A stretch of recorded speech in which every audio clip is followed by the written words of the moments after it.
Welcome to the Astro Guy podcast. I'm not an expert, I'm an amateur like you. I'm here to learn and here to teach. So let's enjoy the ride together. Carpe Noctem, seize the night.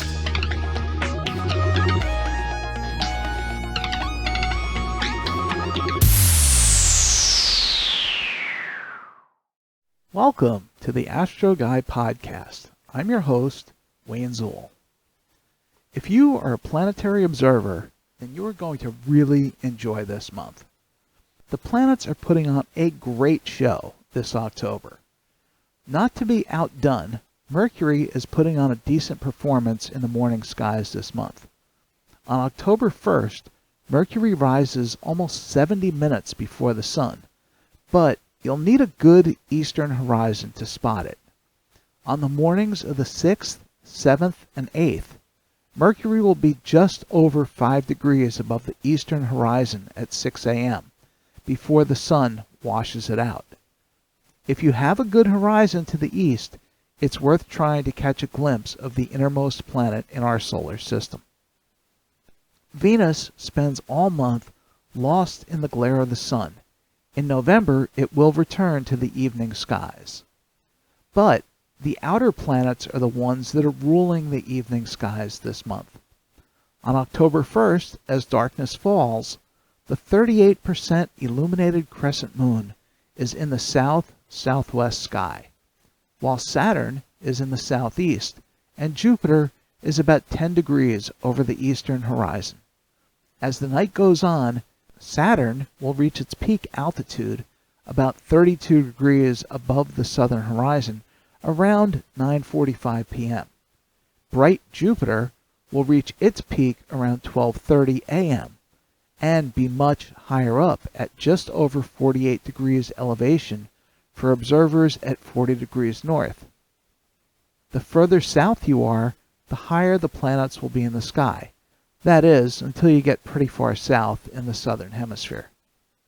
Mars starts the month rising just after 10 p.m., but it won't be high enough to get a decent view until around midnight. However, by month's end, Mars will rise just before 8:30 p.m.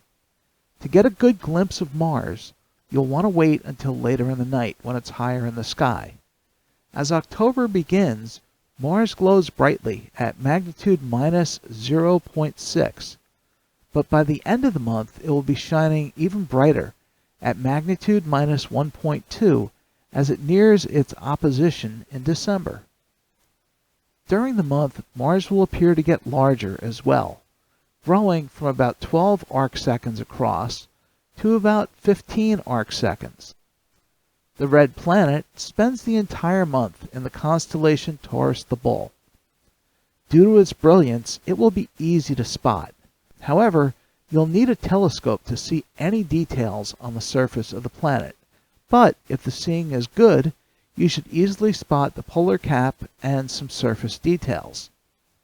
On October 14th, the waning gibbous moon will join Mars in the sky, appearing only 3 degrees away from the red planet. While that will look beautiful, Jupiter is the show stealer as far as the planets go this month.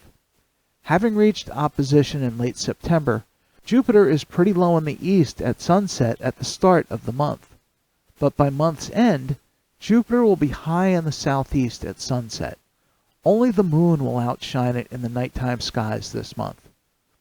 As October begins, Jupiter is bright at magnitude minus 2.93, and it spans nearly 50 arcseconds in diameter. You should be able to just make out its disk in binoculars, and seeing the 4 bright Galilean moons are easy with 50mm binoculars. But observing it through a telescope will reveal so much more detail.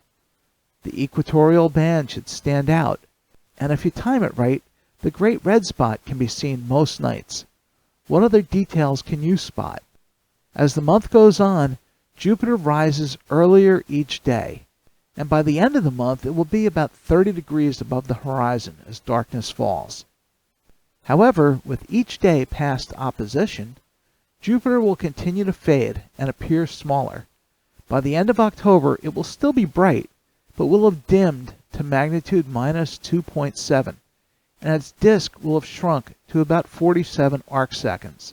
It will still look great in almost any telescope. On the evening of the 8th, Jupiter will only be about 3.5 degrees away from the Moon. It will be a beautiful sight. The pair should be easy to see in most binoculars. One of my favorite resources to use is an app called Mobile Observatory. It works on both Android and Apple devices. It has a great utility to see which part of Jupiter will be facing us at any given day or time, and it makes tracking the Galilean moons a breeze. It also has a section on Saturn, so that you can figure out exactly which moons you're looking at when observing Saturn. Speaking of Saturn, it will be about 25 degrees above the southeastern horizon as darkness falls on the 1st. By the end of the month, Saturn will be nearing its highest in the south, appearing around 31 degrees above the horizon. This will be the best time to observe it, as you'll be looking through less of the Earth's atmosphere than if you waited until, say, 9 p.m. The standout feature of Saturn is its ring system, which is simply stunning to see. You can just make out the rings in binoculars, but with a telescope, they're easy to see. Saturn spends the entire month in the constellation Capricorn, making it well placed on October evenings. On October 5th, the 81% illuminated moon appears just over 5.5 degrees southeast of Saturn. Uranus spends the month in Aries. It reaches opposition next month and is visible to the naked eye in dark, rural locations. The planet is glowing at magnitude 5.5. So if you're in an area with light pollution, binoculars will help you spot this distant gas giant. In a telescope, you'll be able to resolve the 3.7 arcsecond pale blue disk of the planet. Can you spot any of its moons? If you're in the northwestern part of the U.S. on October 11th, you'll be able to observe the moon occulting or covering Uranus. For most of the country, it will be a near miss. Where I am, in New Jersey, Uranus will miss the limb of the moon by only 9 arc minutes. Because the moon is so much brighter than Uranus, you'll need a telescope to spot the pair. It should be interesting to watch. Neptune spends the month in Aquarius. On the 1st, it's about 9 degrees west of Jupiter, and by the end of the month, their separation will have shrunk to being just over 6 degrees apart. To spot Neptune, you'll need binoculars, as it's faint at magnitude 7.8. In a telescope, with good seeing conditions, you should be able to make out its disk that spans a mere 2.5 arcseconds in diameter. Whenever I've observed Neptune, to me it looks like a bloated, bluish star. Unfortunately, I've never been able to spot any details on the disk. On October 21st, the Orionid meteor shower is at its peak. The best time to look for meteors will be from around 1 a.m. until around 4 a.m. The waning crescent moon rises around 4, and this will make spotting faint meteors difficult once it's in the sky. The radiant, or the point where the meteors appear to originate from, will be between Mars and the red star Betelgeuse. Away from city lights and being well dark adapted, you could see as many as 15 to 20 meteors per hour. You'll want to watch an area of the sky about 30 degrees away from the radiant to try to spot them.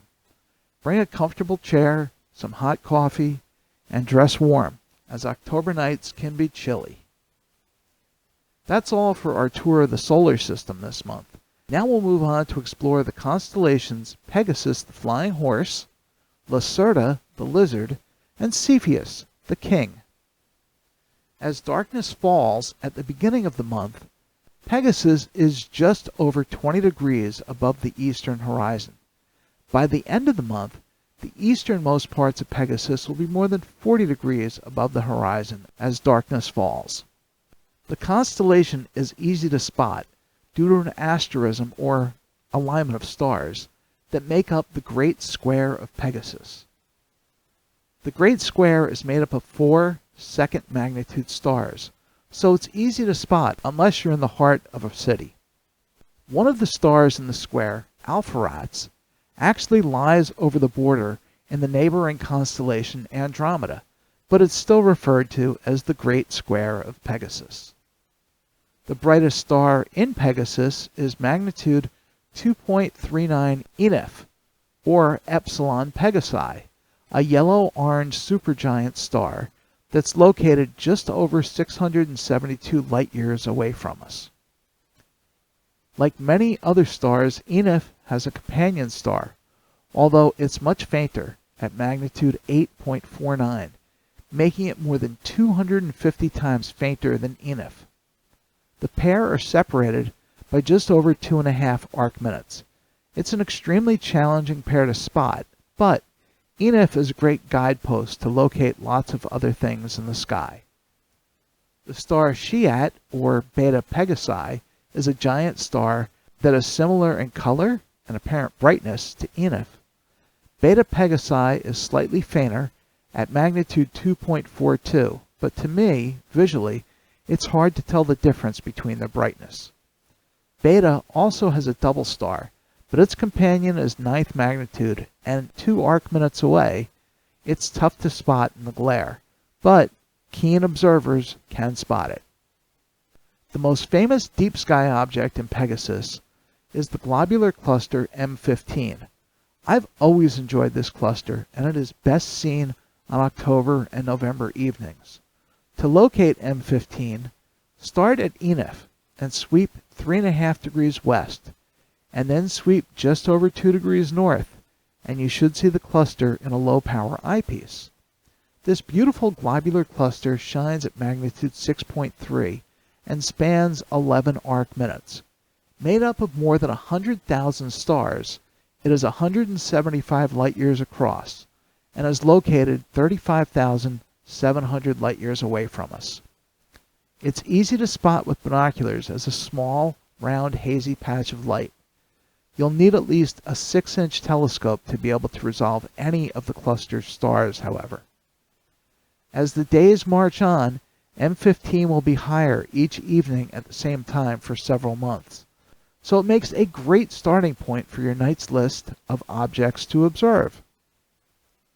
Our next object in Pegasus is the spiral galaxy Ngc 7331, also known as Caldwell 30, or the Dirichlet group of galaxies. This galaxy is magnitude 9.5, so you'll want to use at least a 6-inch or larger scope to try to spot it. It is located nearly 40 million light-years away from us. The galaxy spans 9 by 3.5 arc minutes, and to me looks very similar in structure to M65 in Leo, although smaller. There are several other faint galaxies nearby Ngc 7331, which is why it is sometimes referred to as the Dirichlet group, although to be honest, I have no idea where Dirichlet came from. To locate the galaxy, start at magnitude 2.4 Shiat, the star that's at the upper right corner of the Great Square.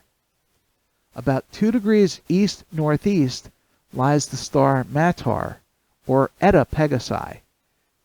Make a line from Shiat to Meteor, and go about 1.5 degrees past Meteor on that line. Now sweep 3.5 degrees north, and you should have the galaxy in your eyepiece. At low power, it will look like an elongated smudge of light. Using averted vision, looking toward the edge of the field, you might be able to make out the spiral structure of the galaxy. Try increasing the magnification to see if you can pick out any more details. But remember, as you increase magnification, the object will appear dimmer. Of interesting note, several supernovae have been observed within this galaxy, with the last occurring in 2014. Our last object in Pegasus is a bit of a challenge. I've observed this galaxy with an 8-inch telescope several times.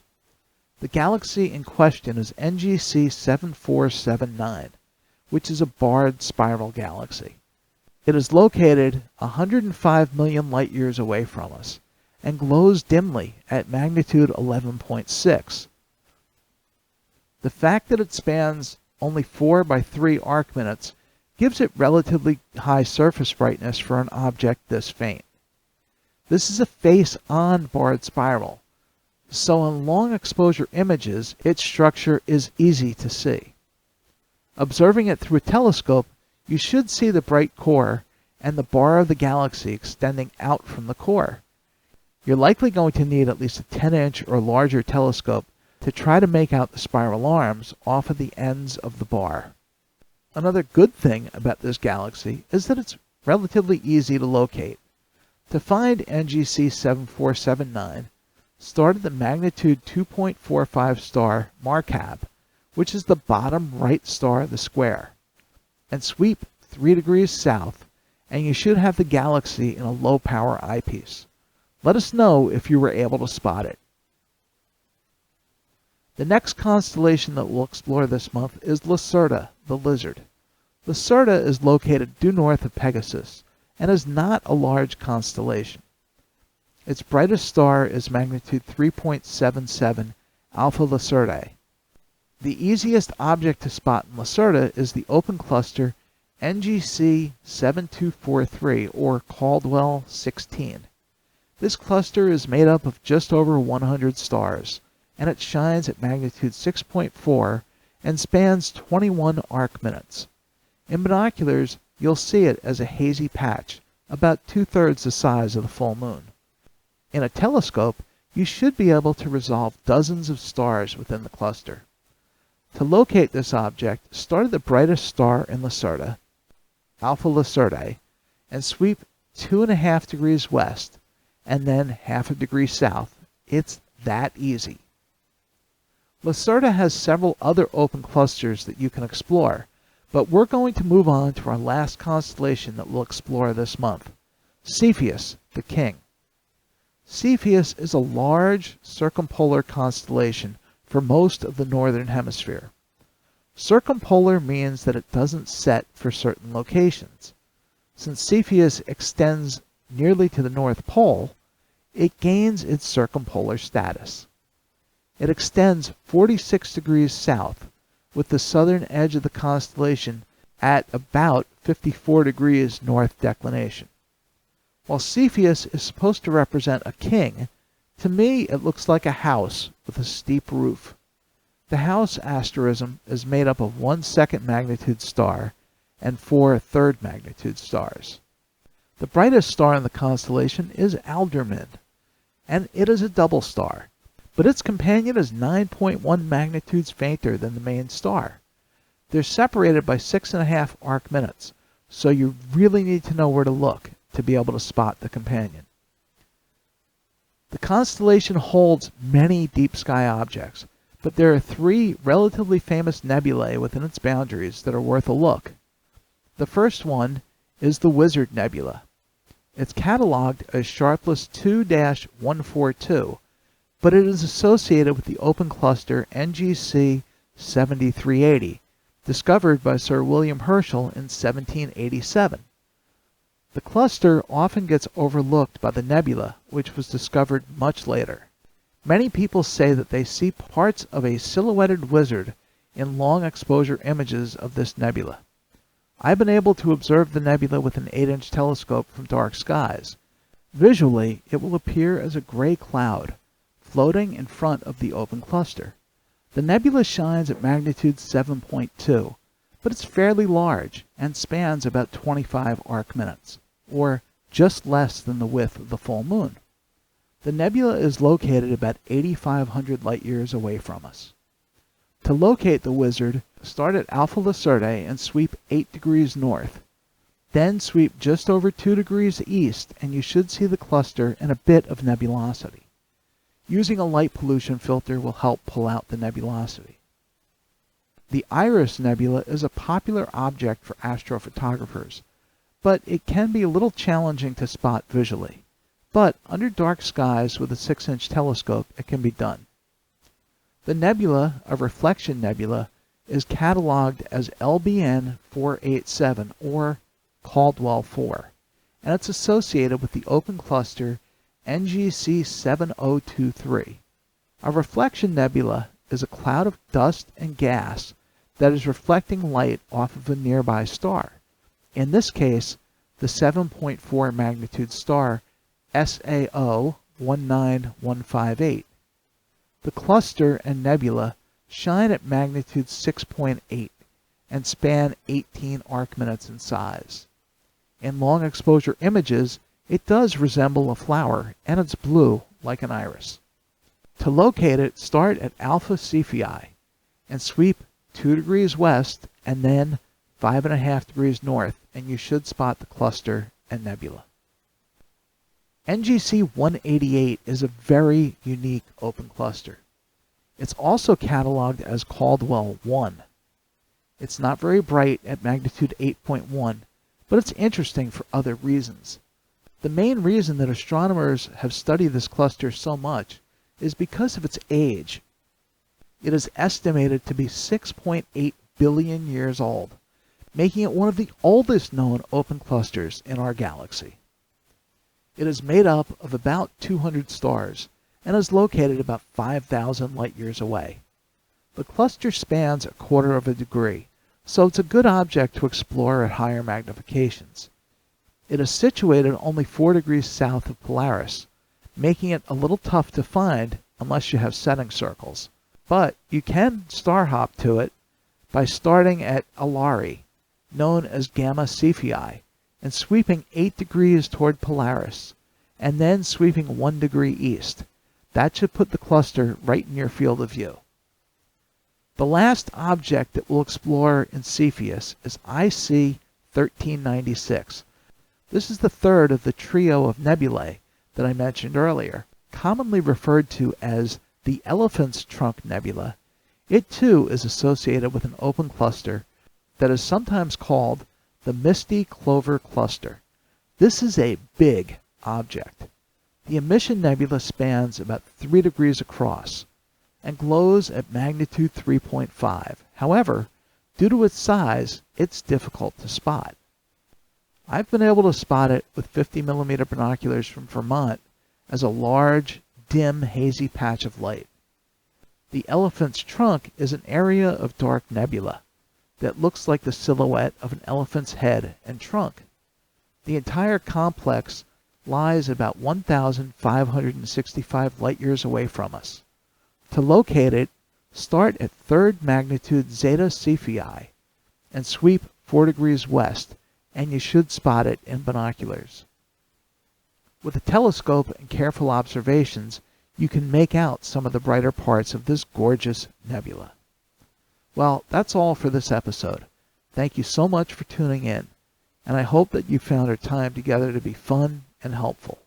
If you have questions or episode suggestions, please email us at astroguypodcast@gmail.com or leave us a text or a voicemail message at 973-404-0380.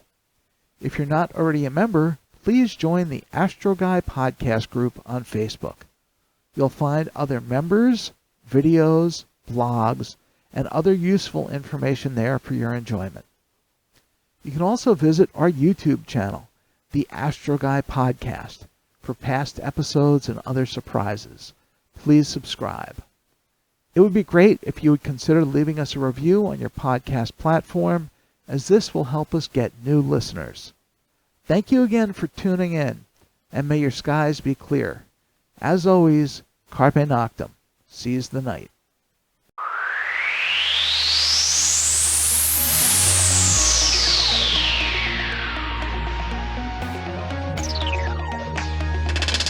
I'm Wayne Zool, and this was the Astro Guy Podcast.